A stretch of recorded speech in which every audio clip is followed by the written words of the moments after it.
بسم الله الرحمن الرحیم. السلام علیکم و رحمة الله و برکاته. بینەران و بیسەران و خۆشەویستانی کەناڵی ئاسمانی پەیام و بەرنامەی دوانگەی خەڵک، ئەم کاتە و هەموو کاتێکتان باش. خۆشحاڵم لاڵقەیەکی نوێی بەرنامەکەتان بە خزمەتیەوەی عزیز و خۆشەویست ئەگەمەوە. خۆشەویستان و بەڕێزان، تەوەری ئەڵقەی ئەم جارە پرسیارێواکەین بۆچی حکوومەتی هەرێم خزمەتگوزاری تەندروستی لە نەخۆشخانەکان فرامۆش کردووە. ئێوەی بەڕێز ئەتوانن لە ڕێگەی پەیوەندیکردن بە ژمارە تەلەفۆنەکانی کەناڵی ئاسمانی پەیام قسەی زیاتر لەم بارەیەوە بکەن و ڕاوسەرنجی خۆتان بخەنە ڕوو. ئەگەر حاڵەتێک ڕووی داوە و لە بەرچاوی خۆتان بووە، ئەوە ئەتوانن ئێوە لێرە لە بەرنامەی دوانگەی خەڵک بخەنە بەردیدی هاوڵاتیانی بەڕێز و خۆشەویستی هەرێمی کوردستان. هەروەها ئەو کۆمنتە جوانانەی کە لە ڕێگەی تۆڕی میدیایی یاخود تۆڕی کۆمەڵایەتی فەیسبوک و تۆڕی کۆمەڵایەتی ئینستاگرام هاتوون، بە سوپاسەوە لە دەرفەتێکایان خوێنینەوە ئینشاءالله تا بتوانین زیاتر تیشک بخەینە سەر ئەو خاڵانەی کە پەیوەستە بە تەوەری ئەڵقەی ئەم جارە.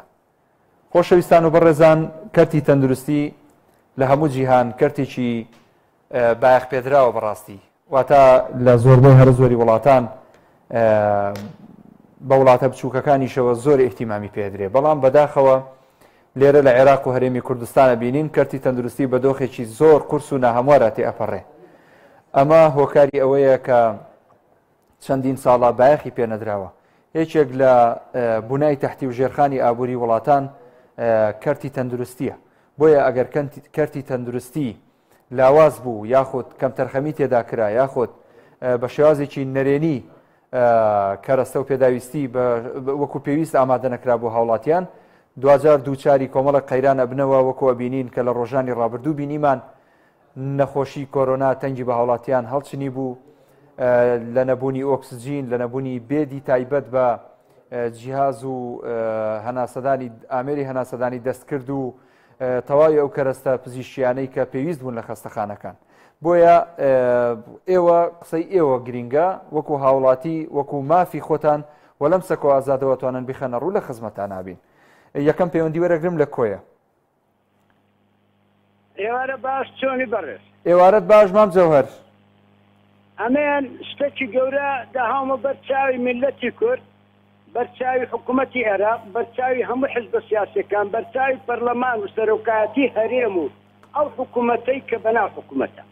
ئەو خەسارەتەی کە لە لوبنان ڕوویدا مقارنەی دەکەن بە 5 ملیار دۆلار بە 6 ملیار دۆلار خەسارەتیان لەکەوتووە.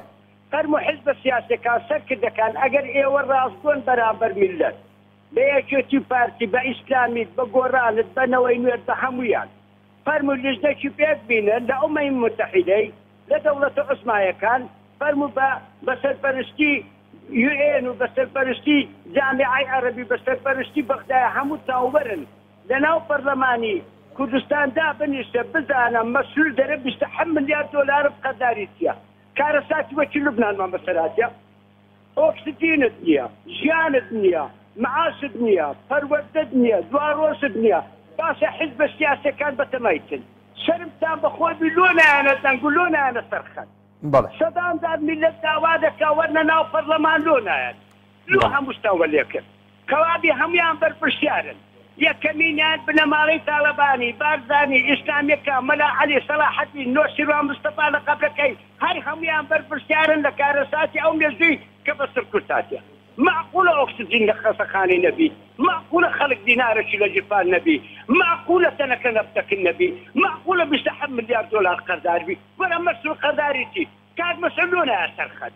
قەرداری چی؟ نێچن قەرداری چی؟ مستەفا سەید قادر شێخ جەعفەر ئەگەنگۆ سەرۆکی هەرێمن قەرداری چنە؟ ئەگەر ئەنگۆ زەرڕە زەرڕە ویجدانتان هەبی دێنە سەرخەت و بە ئاشکرا دەگە میلەتە. ئەگە ئەو میلەتە زەرڕە ئەخلاق و پیاوەتی تێدا هەبی لێتا ڕادەپەڕی هەمووتان لە کوردستان دەردەکات، حکوومەتی عێراق دەیتەوە باواتە هەموو کارەساتێک بینن. 6 ساڵی ئێمە لە ژێر عەزابدا دەژین، ئەو هەموو ئەنفال و کیمیاباران و کارەساتەی بەسەر میلەتدا هات، ئەوانە بارەقن، ئەوانە نازم دەدارن، ئەوانە سەدامن، ئەوانە هۆلافۆن، ئەوانە مشتەکەن، باشە لۆ قوبر دەکەن. هەموو مەدەرە بستێنە کاتان لەبەرچێ بردە بۆ ڕۆژ بەڕێکردنە. ئەرێ ئەو هەمە سەرکردە سیاسیان، ئەو هەمە مەعاسیان لەکوێ بوو، ئەو هەمە سەرۆک سامانی ئەو میلەتیان لەکوێ بوو، ئەدی پێش ڕاپەڕی لەکوێتان بوو. ئێستا لەنەوە دروست کرد ڕدان لە ساڵی 96 هەرچی دوسودەتەی ڕێگری ئەو منتەقەی لای کوێ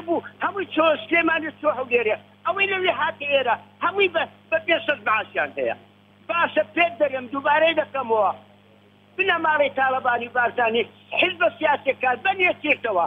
لۆنایە سەرخەت عمری شەرعەلی لۆنایە سەرخەت بڕۆ لە ناو پەرلەمان داوای مافی ئەو 27 ملیار دۆلار دەبدانە لەبەرچی ئەوە خەڵک دیناری لە گیرفانیە ئەگەر دەیکەن بە پیاوانە بیکەن ئەگەر نایکەن هەمووتان سەر سۆر و چاوشۆری مێژوی کورد و خوێنی شەهید و ئەنفال و چیا بارانەکان لە ئاخرش بە وشەی عەرەبی دەریان تفضل السيد كاظمي إلى شمال العراق هو ليس كردستان لأنه كردستان منكوب بإيد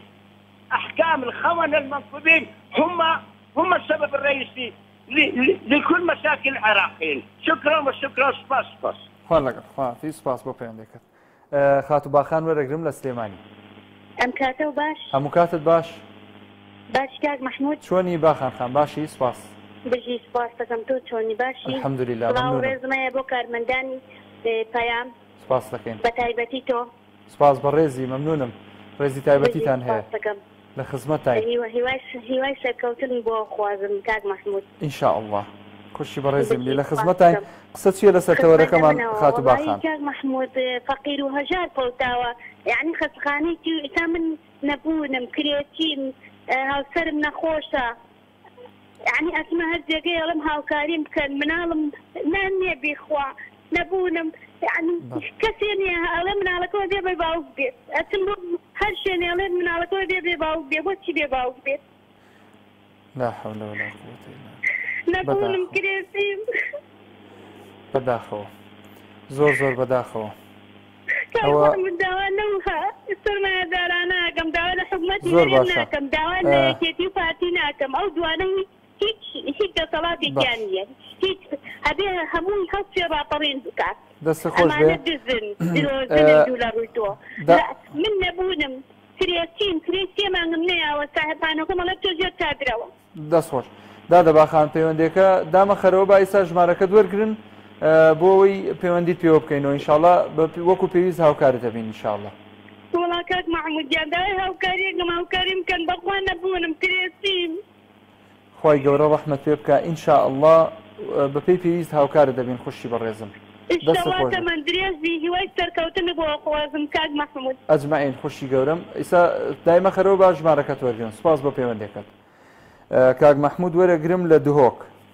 سيدة محمود تيشاني السلام عليكم سيدة عزيز حالته باشا سيدة محمود أحوالي باشا إن شاء الله سرسري من سيدة محمود بفرما كرمك تندرستي فرا مشكلة نخوشي إيش همي جوانب بس بجا خاصة يا نخوش وأنا سيدة لقوا حالي كورونا وأفتشت غوصة يعني أزواج بحثي حكم جانك أشوفه مخفى إذا نساقون بوديته بتسرابو الخفاكي يلا إيك دكتور حبول إيك دكتور وقت دم إيفاري بو حتى بس دكتور أبو دكتور إيك بتني ناتي حربي لازم دو دكتور بس دكتور بن حطشة أولا تي بشيك كاك محمود لتي بشيك الدهوكي أزانم لتي بشيك يعني بشي تيبو مثلا كشيتو تيبو للروي تندرسين فحص عامبو فحصي عام يك دكتور هبو إيك دكتور هبو سيدة محمود خودي باشا يك دكتور هبوه لجي ديكا أو دكتور أجني كاك محمود نعم والله نا بخوا جي ديكا هي استا هنديك شوين هي بلين قزا وناحية هو أنا هر ممرز وشتواي بن بريوه نينا السيدة بخودها ما أبا إيوار بوجاك بتخصص لازم كمان كاربيني حتى بشما جورفا بلى أنا والله سيدة محمود وهذا مشكلة كما صار سيدة محمود بجم حكمت لازم بيت التوارى خلقي بس خلقي دمرات يان هما بلا خلقي كوجن خراب كوجن وكي صابني كذي حالات شكلي يان حل كذي بس والله بس أنا شغلي سيدة دەست خۆش کاک محمود پەیامەکەت گەیشت سپاس بۆ پەیوەندەکەت سەرکەوتوو بی ئینشاءالله زۆر بەڕێزی سپاس بەردەوامی لەگەڵتان خۆشەویستان لە ڕێگەی و ژمارە تەلەفۆنانەی لەسەر شاشەی کەناڵی پەیام هەیە توانن پەیوەندیمان پێوە بکەن بۆی زیاتر لە خزمەتان نابین ڕاوسەرنجی خۆتان بخەنە ڕوو کاک سەعەدوڵڵا وەرەگرم لە چوار قوڕنە السلام عليكم. وعليكم السلام ورحمة الله وبركاته. کاک محمود ئەو کاتت باش هەموو کاتت باش کاک سەعدوڵڵای گیان دەستان خۆشبی سپاس بۆ کەناڵی ئاسمانی پەیام لێرە وەحتا شاری سلێمانی یا ڕەبی خوای گەورە بتان پارێزی لە هەموو بەڵاو نسیبەت و قەزا و قەدەر و ناخۆشیەکان بەڕاستی ڕۆژانە ئەو بەرنامانە کە دووبارە دەبنەوە نعنی قسەی کوردی هەیە دەڵێم وەکو ئاسمیستان دەبتین نعنی نازانم ئەوانە کوێرن کەڕن نابینن چی ئەو بەرنامانت لەسەرێک هەموو لە ئێنەئارتی لە کەناڵەکەی بەڕێستانەوە دووبارە دەبنەوە ئەو بەرنامانە پێشێش دەکرێن هەمووی دەخرێنە ڕوو بۆ حکومەت حکومەت هیچ خزمەت گوزاریشی نەهێشتووە نعنی لە نێو هیچ نەخۆشخانەیەکدا هیچی نعنی لێرە خەستەخانەمان هەیە حساب دەستگای تەندروستی پێشمەرگەیە کە دەچی وەکو پێویست نییە نعنی هەمووی بۆتە پارە نعنی وەکو پێویست نیە نعنی نەخۆشەکە نعنی دەمری نعنی هەتا دەگەینی هەولێر سلێمانێک مەگەم خوای گەورە ڕحمان پێ بکات ڕوح لەدەست خوای گەورەیە بەڵام کاک سەعدوڵڵا هەموو شتێکێ بەڵێ یعنی من ئێستا لەگەڵ کاک محمود لە دهۆک باسی ئەوم کردوتی چوومەتە خەستەخانەیەک بۆ فەحسی عام یەک دکتۆری لێ بووە یعنی هەر باشە ئەو دکتۆرەشی لێ بووە ئێستا من تاکیدم لە چوار قوڕنە و لە هەندێک شوێنی تر بۆ نمونە یعنی قەزا و ناحیەکان ڕەنگە دکتۆریشی لێ نەبێ بۆ نمونە وەڵاهی دکتۆر ما وەکو پێویست نیە دکتۆرەکان ئەوڕۆ هەمووی بۆتە پارە کە ئەو پارەی وەردەگری هەموو حیزب بدایناوە هەموو حیزب بەسەری دازاڵە بەداخۆنان هیچ نەخۆشخانەیەکمان نیە وەکو پێویست وەکو خزمەت گوزاری هەبێ ئۆکسیجینمان نامینە ڕۆژەگەەوە نابێت یعنی بە هەزاران نەخۆشمان لەو خەستەخانانە هەمووی بە پێمرادی هەمووی بەبێ ئەوەی دەمدیتن بەڕاستی شەرمەزاریە بۆ حکومەتێک خۆی بە ناوی حکومەت لە قەڵەمدا و هاتوتە سەر حکم بە دەنجی خەڵک هاتوتە سەر حکم کەسی حکومەتەکە دوژمنی ئەو خەڵکەیە حکومەتەکە دوژمنی جەماوەرە دوژمنی خەڵکە بەڕاستی حکومەت نییە من پێی ناڵم حکومەتێک دەبی نعنی باوی خەڵک بێ حکومەتێک بێ ئیش لە بۆ خەڵک بە حکومەتێک نییە حکومەتێکی بەڕاستی گەندەڵمانێت هیچ نەخۆشخانەکمان نییە وەکو پێویست کامە شانازی پێ بکەین دەرمانی تێدا بێ عیلاج تێدا بێ بەڕاستی شەرمەزاریە حکومەتێکی باشل و گەندەڵمان بچێتە سەر زۆر دەستخۆشتان دەکەم زۆر سپاس بۆ بەرنامەکەت زۆر سپاس بۆ جەنابەت کاک سەعدوڵڵا سپاس بۆ پەیوەندیەکە سەرکەوتوو بی ئینشاءڵڵا کاک عەلی وەرەگرم لە شاری سلێمانی کاک عەلی الو بەڵێ کاک عەلی السلام عليكم وعليكم السلام ورحمة الله وبركاته إبراهيم شلونك كاك علي جان باشي رياضي فرمو كوارقة ما نسيتها بقەزابی وا قسە کردوتم هەر بە غەڵەت تەلەفۆنی نەکرد بێقەی ناکە ئەڵێن بۆچی حکوومەتی هەرێم خزمەتگوزاریت داخرایەوە باش کاک بەرزان وەرەگرم لە شارە زۆر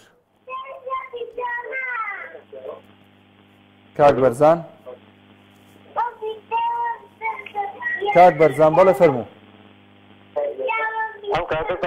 هەموو کاتت باش کاک بەرزان باشی کاک محمود تۆ چۆنی ئەزیزەکەم لە خزمەتین فەرموو ڕێزی زۆر سپاس زۆر جەناب زەحمەت نەبێ کاک محمود وەڵای لە ئەمڕۆدا ئەوەی ڕاستی بێت حکوومەتی هەرێم نەک بۆ چینی فەقیر و هەژار بۆ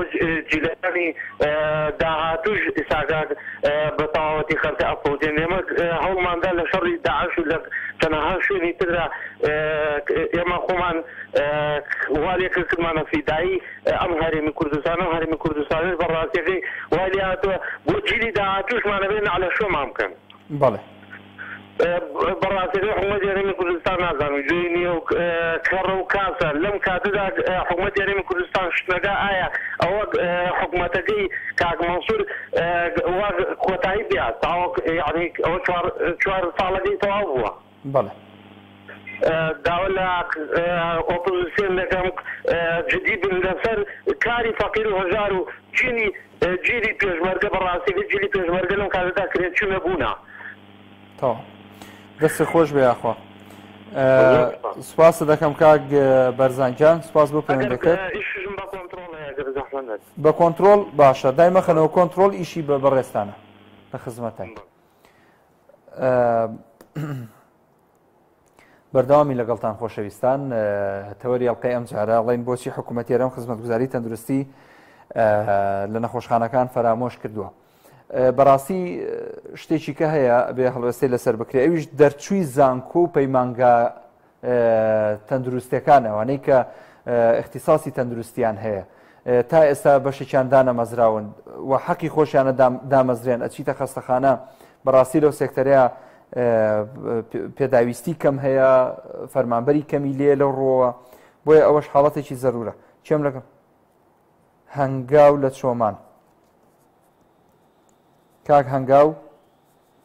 السلام عليكم. وعليكم السلام ورحمة الله. سلام ڕێزم بۆ جەناب و بۆ هەموو کارمەندان و بینەران لە خزمەتتان کاک هەنگاو. خزمەتم نەوە برای گەورە سەبارەت بە تەوەرەکەی نەخۆشخانە حکومیەکان ئیمال کراوێن نەخۆشخانەی بەرپرسەکان لە پێشکەوتودان ئەهلەکان بەڵێ کە کەسێک نەخۆش دەبێت لە نەخۆشخانە حکومیەکان چارەسەری بۆ ناکرێت بەڵام نەخۆشخانە بەرپرسەکان پارەیەکی خەیاڵیان لێوەردەگرن بەڵێ بەخۆشیان دەستنە دەرەوە بۆ چارەسەری نەخۆشی خۆیان دووە لە نەخۆشخانە تایبەتەکانی خۆشیان خۆیان چارەسەر ناکەن بەڵێ ئەم حکومەتە حکومەت نییە ئەمە ڕاوەڕووتە 10 ساڵ بودجەی سەتا عەبدەیان وەرگێر ئەو هەموو وەزارەت داهاتی ناو خۆشیان کە وەردەگێر ئەو کاریان چ لێ کرد هەموو لە پێشکەوتنەکانی خۆیان سەرفکردن بەڵێ بەڵام خەڵکی کوردستان ئەگەر بە تایبەتی کۆیلەکان ژێردەستەکان شەخۆشێنەکان بەکرێژیراوەکان ئەگەر پیاو بن ئەگەر مرۆڤ بن ئەگەر ئینسان بن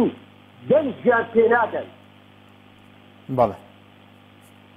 ژیانی خەڵکی نەماوە ئێستا دەبڕۆ خەڵک دەگریێ بەگریان دەگریێ ئەوە هەزاران سەڵی جێسم لە خێزانەکان ڕوویدا ئێستا پارەی لەکوێ بینی ژیانی پێناکوڕێ بەڵێ ئەو ڕاوەڕووتە دەبی بن بەر بکرێ جوان کاتە گیان دەست خۆش داوا لە هەموو خەڵکی کوردستان دەکەم بە حەیات دەنجیان نەدەری ئەوە دەنجێ بداتێ شەڕەفی نییە زۆر سپاس بۆ جەنابەت کاک هەنگاو دەست خۆش بۆ پەیوەندەکەت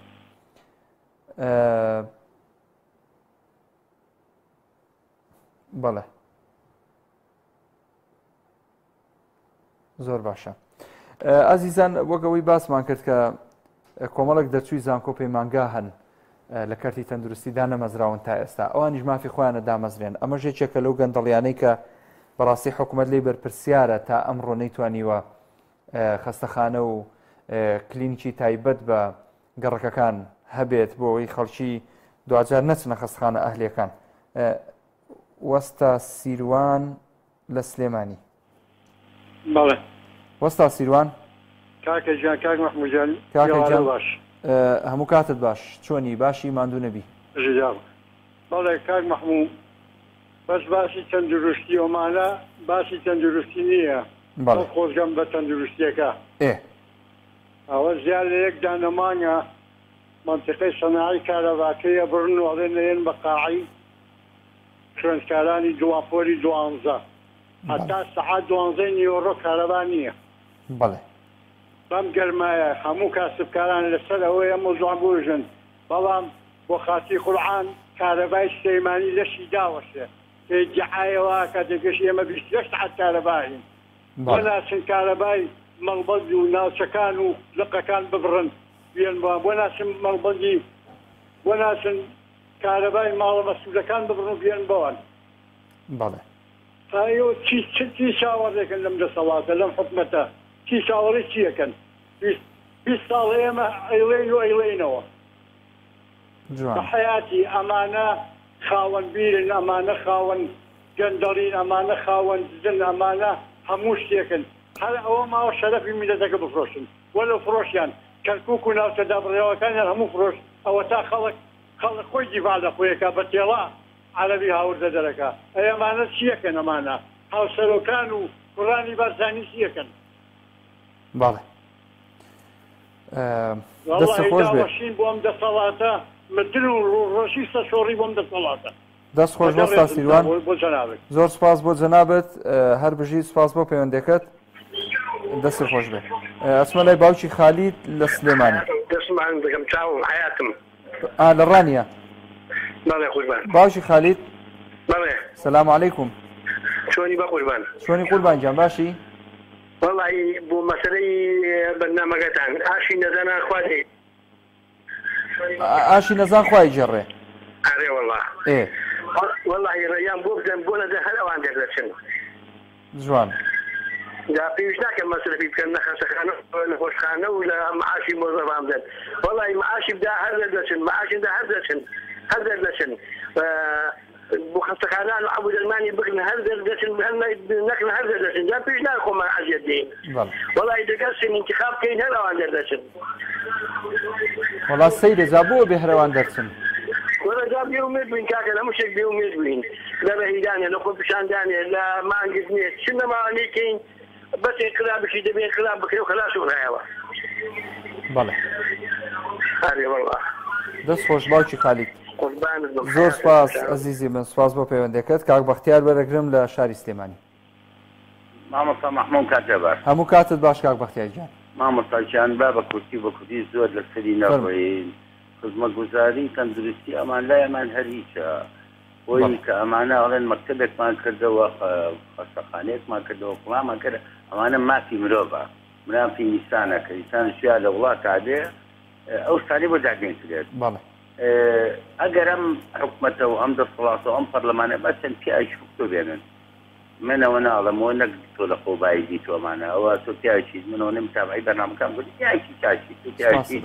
وەطەنی پیاوێکی مامۆستا عەلی باتیر بێنن کاکە من وەڵی ئیسلامی نیم وەڵی بیلای وەتەڵی بەسی ڕۆژێ ڕەمەزان بەڕۆژم خوا ئاگای لە حەفتاونەوە چێکە کاک بەختیار گیان ئەمە ڕای جەنابتە زۆر ئاسایی قەیچێکە جا ئەوەی کاک محموود جان وڵی تەسحێ ماوە بەقەی هەموو لای لە قیادەی کورد بەشتەرەفم ئەوەی من بۆ کورد و بۆین کردومە هەرچی بڵێ نەبنیە بەڵام پەشیمانم لە هەمووی ئەڵێم گەردنی ئەوانە ئازاد شتەکانیان پێوە نامە ئەڵێم گەردنیان ئازادێ ماڵیان هابێ ئەو سەداقتێنە خوا عەفوی کات چی لە من و لە دایک و لە کەس و کارم کردو و سشن و دەربەدەری ڕەبی گەردنی ئازادە سەداقتێن ئەمانە مافیان یەک ئیفتوکە بۆی من حەدم نییە لە ڕووی تۆ بەرنامەکەتە ئەوە بکەومە ناو دینەوە فرعونەکان یەک فرعونە بوون هەزاران فرعون یەکێ لە فرعونەکانی ئەخیر جار بە هەموو کورتویرێ بە قیادەی کوردەوە بە هەموو قیادەی کوردەوە یەکێ لە فرعونەکان ئەخیر جار میلەتەکەی یان قەومەکەی بڵێن نەک میلەت وڵات قەومەکەی برسیە بێت یەکێ لە دکتۆرەکان و یەکێ لە سەرسەدەی عەسکەرەکان یانەیەکی کوشتن و بڵێنە قیلادی لە نزاوەکەی لێ لە زمانی ئێمە یان لە عادەتی ئێمە نوێ کە ئینقلاب کرێت لە خەزوور باوکە ئالمهم با سەر نێسێن و سەری بینەی نێسن باقەڵی چاک گوێنێ بزانە بەرتێدی چییە ئەو فێرعونە ئەیانن جەرمانی بۆ چیەکەن تلیاق و تلیاق بووە هەر وەختی خۆشی بووە دروستیەکەن و هینەکەن ئەیێنێکە و کاتێ هێنێ فێرعونەکەڵێ ئەزانم ئەمە جەرمانە و وایە و زەهرە و ئەینۆسم لەبەرەوەی قەومەکەم نەبوو فەقیر و برسیە کاری ئەو مەڵێ هیوادارم وان بۆ تێ نەکەن ئەو شەرابە وا نەخۆم ئەو تریاکە وا نەخۆم ئەو زارە وا نەخۆم کە ئازارم بە ئەڵێ بمکوژن لەبەرەوەی کە من کانیەوە ئەمانە بەس تێشە تێ لە دنیا زۆر منە ئەمە تو لە یەکەم گەورەی خۆی گەورە ئەوەی داوە نەخۆیان داوای فرعونیانە کرد مامۆستا پێم مەبڕە دووهەم مردنی حەق ئەمەنت بالله العظیم سێهەم سەرەتانە ئەمانە هەر ئەویان ئەم کێشەنە بۆیە بڕاتە بە داوای خۆیەتیشان لێکردی ئەمەنت بالله من پەشیمانم دووەم داوای ئەوەی نەکرێت لە دنیا بە ئێمەیانە کرد لە خوای گەورە بەجابێ ئەم کێشتە هەیە داواکارم لە خوای گەورە هەموو کورد لەگەڵما بڵێ ئامین ئەگەر هەقا لامانە ئێمە هەمومان تووشی کۆرۆنا و نەخۆشی بین و خۆیان تووشی زۆرفانمان کرد ئەگەر حەقمان لێیان لە خوایە من لێن و لە تۆ پاڕێمەوە داوا لێکەم یا رەب العالمین من سی ڕۆژێ ڕەمەزان بەڕۆژوم ئەم کۆرۆنایە بەریتە ناو ماڵ و مناڵ و مۆشیانەوە دەستخۆشی لە تۆکەم دەستخۆشی لە بەرنامەکەم دەستخۆشی لە کەراڵەکەتەکەم هیوادارم لەم کوردستانە ئەمسالی وەختە زیادە مامۆستەمان زۆر مەمنونم کاک بەختیار زۆر مەمنونم خی گەورە سەلامەتت کە چاچی خۆتە گەورەی نوان سپاس بۆ پەیوەندەکەت هەر ساغبی کاکاروان وەرەگرم لە شاری سلێمانی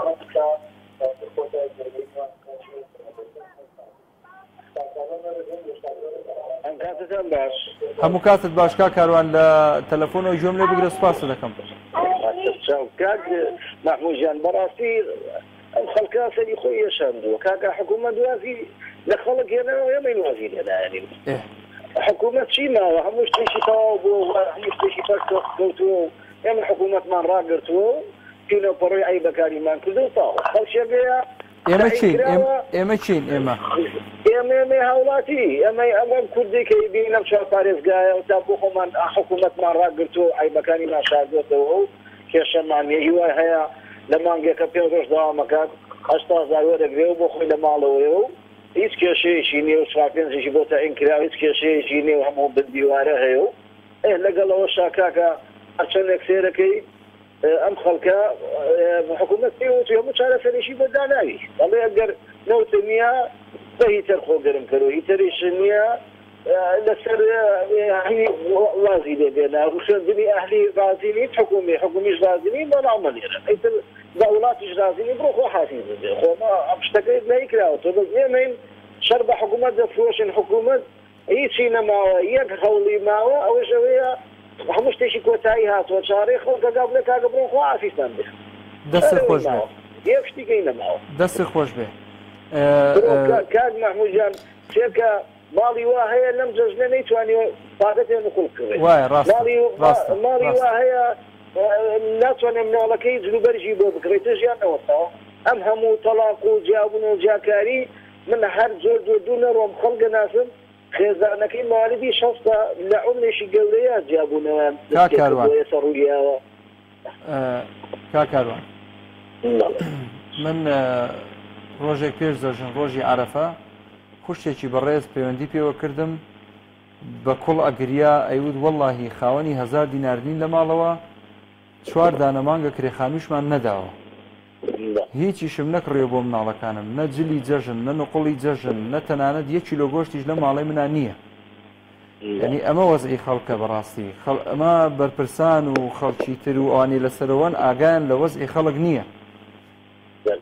بەڵێ ئاگایان لێتی کاک مەحموود جان چونکە ئاگایان لێتی بەڵام خۆیان بێ ئاگا کردووە سەر بۆ نمونە هیچ کەسێک نایە بڵێ ئایدەی من ئەوەیە هەموو کەس دەڵێ من یەکەم و باشترینم ئەمە کێشەکەیە ئەمە بە ئۆپۆزیسیۆنیش ڕاست ناکات ئۆپۆزیسیۆنیش تا ئێستا ناتوە هەڵوێستێکی ڕاست و ڕوونی هەبێت یعنی هەر لە حیزبەکەی لە بزوندەی گۆڕانەوە کەسیان تا ئێستا ناتوێت سەر تەلەڤیزۆن شتێکی خۆشترە بڵێن بڵێن کاکیشان ئێمە بە هیچ شێوەیەک دانیشتیان لەگەڵ ناکەین بە هیچ شێوەیەک ناچینە پەر ئەو پەرلەمانە دانیشتین و هیچ شتێکمان بۆ نەکرێ پەرلەمان خۆیان کاکاروان ئێمە وەکو فراکسیۆنی کۆمەڵ شەهیدێکمان داوە تا ئێستا بەڵێ لەخوا بەزیاد یاکۆچیان کردووە بەڵێستم کاکسۆران عومەر ئیشەکان دیارە بەڵام کاکسۆران عومەرمان شەهید بوو لە پێناوی بەڵێ دەستی خۆش بێ سپاس دەکەین کاکاروان گیان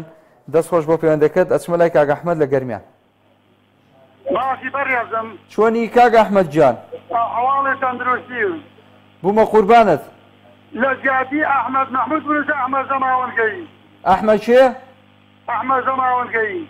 بە قورئان وازح نییە بەس بەسەر چاو لە خزمەتە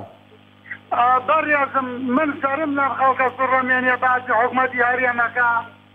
کام حکومەت کام هەرێم کام خزمەت گوزاری کام تەندروستی کام نەخۆشخانە بۆ خاتری خوا و پێغەمبەر 29 ساڵە ئەمانە درۆ لەبێ ئەم میلەتەکەن ئەم میلەتە پێکەر ئاقڵ نابێ ئەگەر ئەمانە درۆزن نین و درۆ لەگەڵ ئەم میلەتانیاکەن بۆ یەکێکا تووشی فرۆنی ناوێ بۆ هەر خەڵکی فەقیر و فقرا تووشی نەخۆشی ئەوێ بۆ خاتری خۆ بۆ خاتری پێغەمبەر ئەمە کەی وڵاتە ئەمانای وەڵەڕێوە ئاخراندا پەرلەمانی ئێرەکیان وەڵا هەرێمی کوردستان 50 ساڵ لە پێشی عێراقۆ گوێن بەخوا هەرێمی کوردستان 500 ساڵ دوای عێراقۆ هیوادارم ئەیتر بەستە یعنی خەڵەتاندن و خۆڵکردنە چاوی خەڵک و یعنی ئەمانە ئابڕیان نییە گوێن بەخوا میلەتی خودگرتی نەمێنیە بەخیاڵیان نایە ئان مژدە یعنی بەفەلە لە خوانوان وتن ئیمڕۆ ئەوەنە کەس گرتی ئەوەنە کەس مرد یعنی وەکو چۆن مژدەیەکی خۆش دەنەخەوت ئەوە بڵاوێکەنەوە بۆ خاتری خوا بۆ خاتری پێغەمبەر یعنی ئەگەر کەسێک تاوەڕێ شتێکی باش لەم حکومەتە بکە ئەوە خەڵەفاوە خۆیان خەڵەتێنێ من یەکێکم لەو کەسانەی کە تووشی نەخۆشی کڕۆنە بووم جۆن بەخوای گەورە چوومە خەڵتەخانەی خەڵای شێروانە ئەوەی خەڵانە گەرمیان دکتۆرەکە وتی کاکە گەچووم بەحسم کرد وتم کاکە حاڵم خراپە چوم داخلم کەن دکتۆرەکە وتی کاکە ئەمە چێ کردیە جەژورۆ تاوەکو بەحسەکەی دەرنەچێ ئێمە ناتوانێم کابرا وەربگرین وتم بابا من نەمگەرەکە تۆ مخیانی بەس عیلاجێکم بۆ بنووسە بتم لە بازارە بیستێنم کاکە دەستی ماچەکەم وەڵڵی ئەوە ماندوون هەردوو چاوی کاسەرا عومەر ماچەکەم وەڵڵی کاکە ئەندام پەرلەمان و دیفاعی لە خەڵکی فەقیر و فوقرا کرد بەداخەوە بنەماڵەکان چایان وەرجا هەڵا ئەو تەنیا ئەندام پەرلەمانە لا پەرلەمانی کوردستانە بمێنێتەوە زۆر سپاسەکەم سەرین یەساندن پێشتان ماچەکەم چاوتان ماچەکەم هیواشەکەم بۆ خواست خوا لەگەڵ بێ یاخوا خوا حافیزت بێ خوا حافیزت بێ کاک جەمال وەرەگرم لە هەولێر سلام و رحمة الله کاک جەمال وەڵام زانی سەلامت کرد بەس هەر قەیناکە لە خزمەتان گیانەکەم فەرموو کاکە گیان فەرموو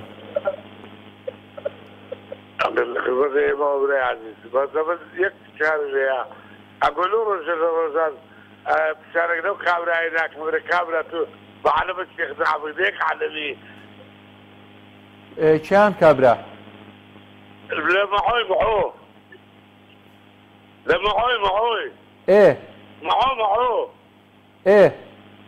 لە مەحۆی پرسە بلا و بەعالەمە چی ئۆردغالی خداع بووە تو ئەو فدرالە ئەم کۆفدرالە ئەوە ڕفرادۆمت کرد بەڵێ وەڵا وازەح نییە کاک جەمال نازانمەڵە چی باوکی هۆگر وەرەگرم لە کفری باوکی هۆگر سلام علیکم هێوارەتان باش سلام و رحمة الله وبركاته ئێوارەی جەنابەت باش من دەربارەی حکومەتی هەرێم معنی زۆر یعنی سرم سوڕەمێنێ لە جەماوە لەبەرەوەی کەمی خزمەتگوزاری نەدانی موچە ئەمجا خەڵک ئەڵێ من داوا لە حکومەت دەکەم ئەو حکومەت خۆی لێ بڕیوی یعنی خۆی موچە لێ بڕیوی خزمەتگوزاری هەموو شتێ جەماوە تاکەی خەوتووە تاکەی کاڵی دەداوەتەوە تاکەی هەڵناسێت تۆ داوا لە مافیا چۆنەکەی ئەمجا فەرموو سەرۆکی حکومەت سەرۆکی هەرێم تا ئێستا نادەڵە سەر شاشەی تەلەڤیزۆن بڵێ کاکە من داوای لێبوردن لە جەماوەری خەڵکی هەرێمی کوردستانەکەم داوای لێبوردنەکەم ئیمکانێتم ئەوەندەیە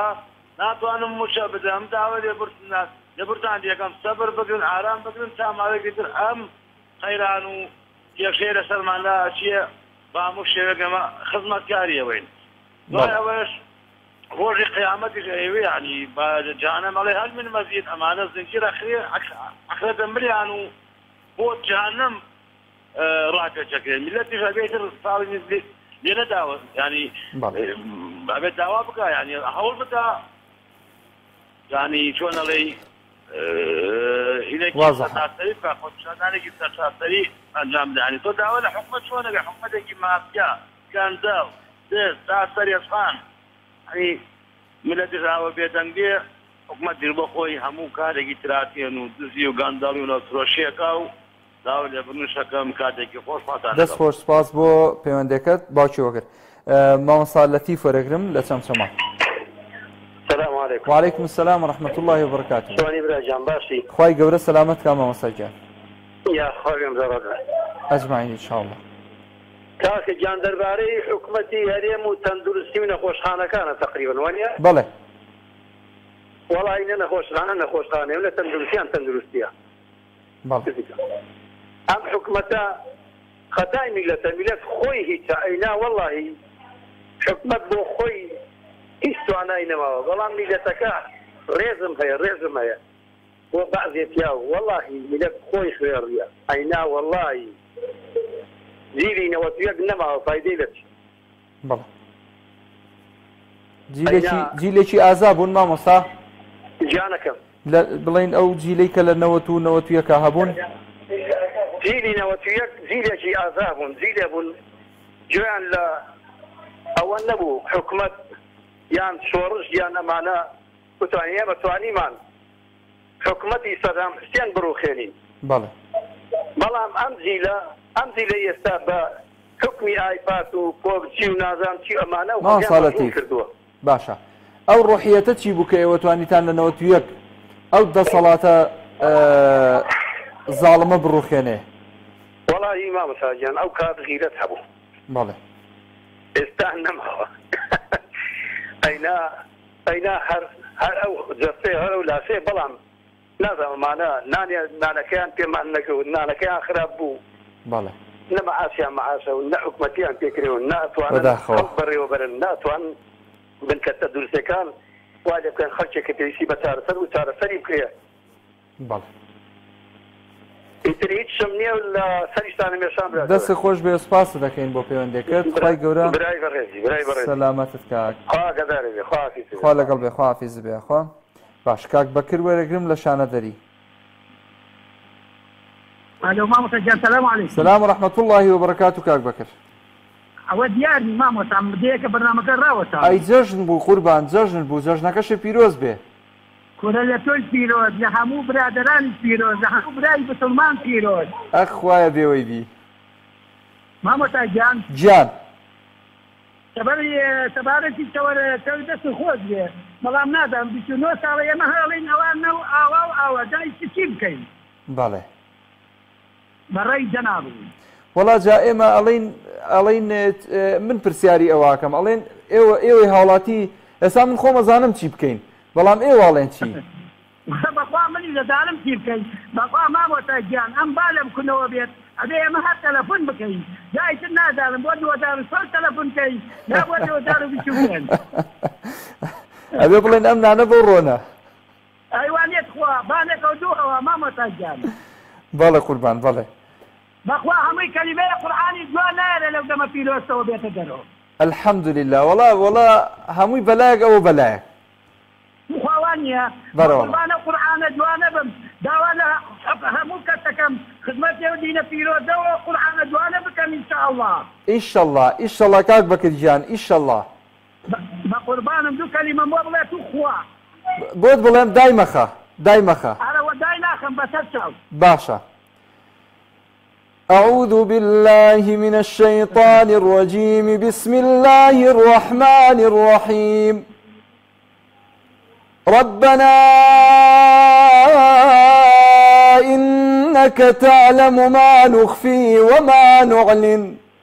وما يخفى على الله من شيء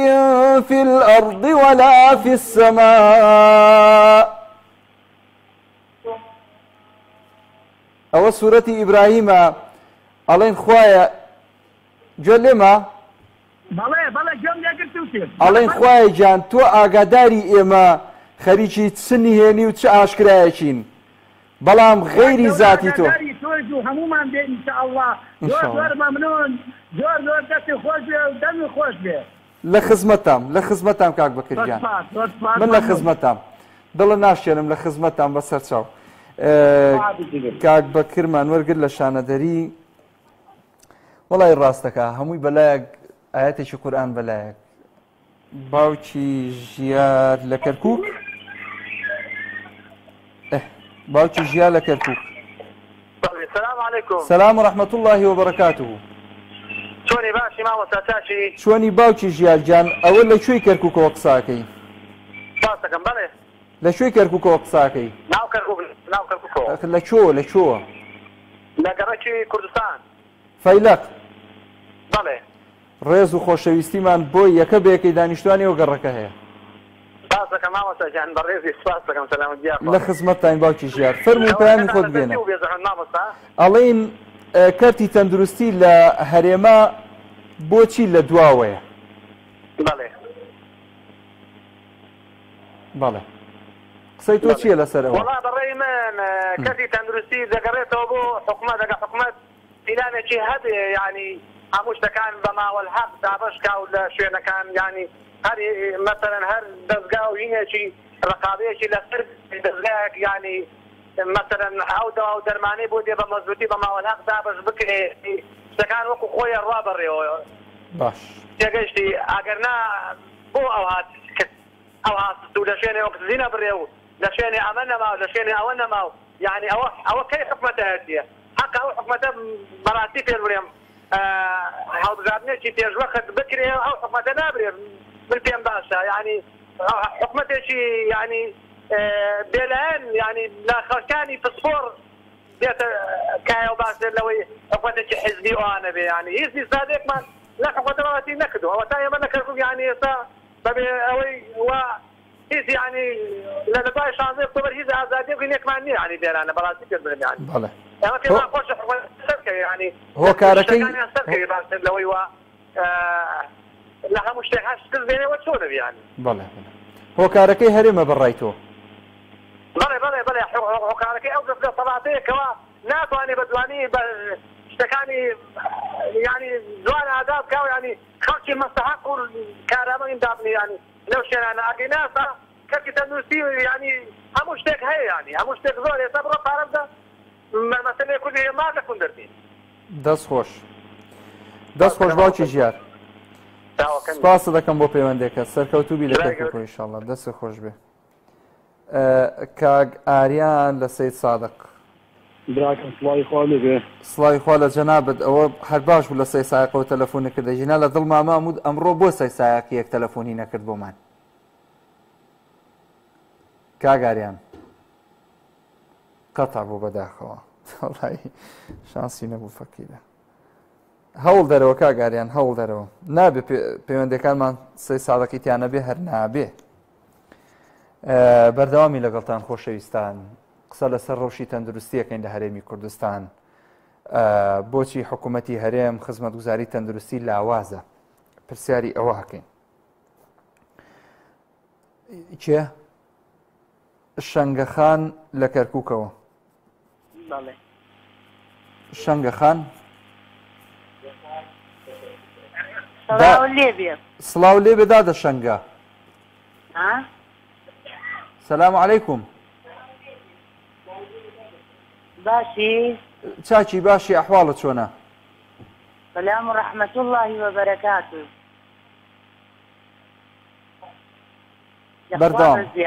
بەردەوام بە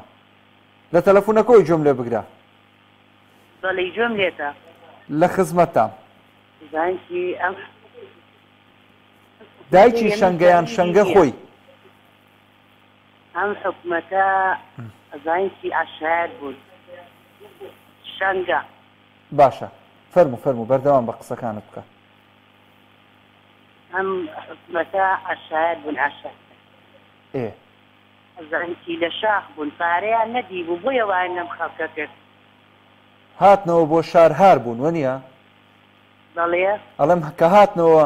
لە شاخ هات نەخوارەوە هاتن بۆ شاری تر هار بوون بەجان خەڵکە ئەزانی چۆن ئەگەیەکی ئەزانی چۆ ئەگە مستەقەف بوونایە ئاغای لەم خەڵکە ناکرد بەڵێ ئای چۆن ئێستا من خۆم و ئەختیارێکم چەند مانگە مەعاشمان وەرنەگرتووە ئەوە حکومەتە وای ئێستا من خۆم تێر بم ئینجا بکەم بە خەڵکەستیە ئەو خەڵکە خۆی تێرە زگی بە خەڵک ناسیە من خۆم تێر خۆم ئینجا بکەم بە خەڵکەستیە بەڵێ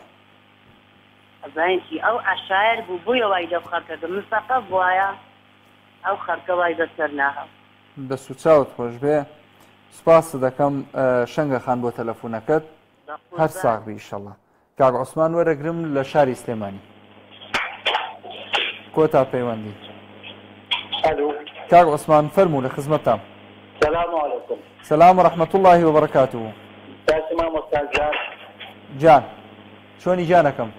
قوربانە مامۆستا جان وەڵا لەسەر سەوەرەکە ئێمە زۆر دەنێکەیە هەر تەلەفۆن ئەەکەین و هەر باسی ئەەکەین و زۆر دەنێکە خەڵک لە ناڕەحەتی و لە مشکیلایە بەڵام بەخوای گەورە باوەڕ ناکەم ئەم وەتا بگۆڕێ بە ئاسانی مەگەر خوای گەورە خۆی بە ئیرادە و بە قودرەتی خۆی غیرەت با بەم خەڵکە و ئەم وەتا بگۆڕێت بەڵێ خوا ئاسانیکە ئینشەڵڵا ئیتر نازانم چۆنە بێ یعنی بۆ نمونە ئێمەیەکی دەبیە و کاکەیەک پێشم فەرمووی جیلی نەوەتەکان نەماوە بەڵام بەخوا ڕاستی کە حقیقەتە یعنی ئەمە هەڵێ ئەگۆڕێ و ناگۆڕێ ینی خەڵکەکە خۆی بەڕاستی بێئومێدە خۆی کاک عوسمان یەکشت بە برای خۆم بڵێم جیلی حەفتاکان یعنی ئیتر شەستەکان باز ناکەین لەبەرەوە ئەوە شتێکی ترە بەڕاستی ئەوان هەر خۆی کۆمەڵێک مەبادی و پەرەنسیپی زۆر جوانیان هەبووە چونکە ئەوان جوان ژیاون ئەوە شەستەکان لێگەڕێ بەڵام لە حەفتا تا 90 بڵین ئەو دوو جیلە حەفتا و هەشتا بەڕاستی جیلێکی زێڕین بوون یعنی جیلێکی چاوکراوە و مسەقف و ترسنۆک نەبوون لەگەڵ ڕێزم بەحەقەت لەبەرەوەی جیلی دوای ئەوان هەندێک ئامێر و پێداویستی هاتە نێو ژیانەوە کۆمەڵێک شتی لەبیر بردنەوە کۆمەڵێک مەبادی و قیەمی لەبیر بردنەوە ئەوەیە قەزیەکە دەستی جەنابت خۆش بێ مامۆستا حقیقت ینی من خۆم لە نەوەتەکانە کە ڕاپەڕین کرا من خۆم لە هەشتاوە سەقاتم قرتاوە چەکە منداڵم ینی باوەڕ و قەنەعاتە بێ مامۆستا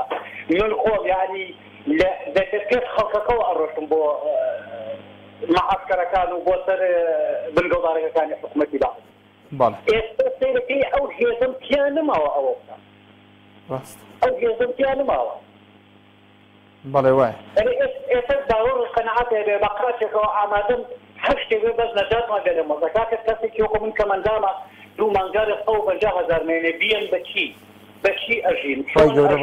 ینی بەڕاستی وەزعەکە ناخۆشە بەڕاستی خەڵک لە تعلوقاتێت خۆی گەورە بە ڕەحمی خۆی دەرێکی بەخێرمانەکاتەوە وەختیشم گرتی و داوای لە من لە خزمەتی جەنابتان